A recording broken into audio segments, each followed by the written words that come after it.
লক্ষ্মীপুরের রায়পুরে গত সোমবার গভীর রাতে ইঞ্জিনিয়ার মোহাম্মদ নজরুল ইসলাম ৫৫ ইন্তেকাল করেছেন। ইন্না লিল্লাহি ওয়া ইন্না ইলাইহি রাজিউন। তিনি ফরিদগঞ্জ পৌরসভার নির্বাহী প্রকৌশলী হিসেবে দীর্ঘদিন দায়িত্বে ছিলেন।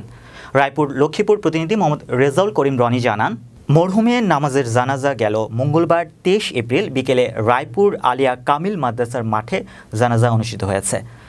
মরহুমের স্মৃতিচারণ আলোচনা ও বক্তব্য রাখেন রায়পুর উপজেলা পরিষদের চেয়ারম্যান আলহাজ অধ্যক্ষ মামুনুর রশিদ, পৌর আওয়ামী লীগের সভাপতি আলহাজ কাজী জামশেদ কবির বাক্কি বিল্লাহ।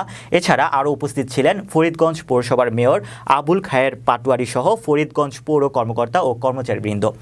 রায়পুর প্রেস ক্লাবের সভাপতি আনোয়ার হোসেন ঢালি, M A Rahim, Hedayet Ullah master.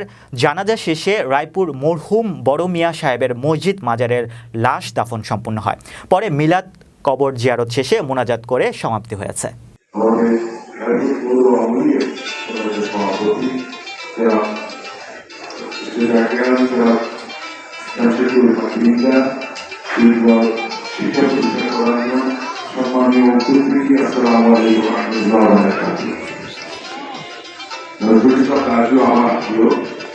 আমার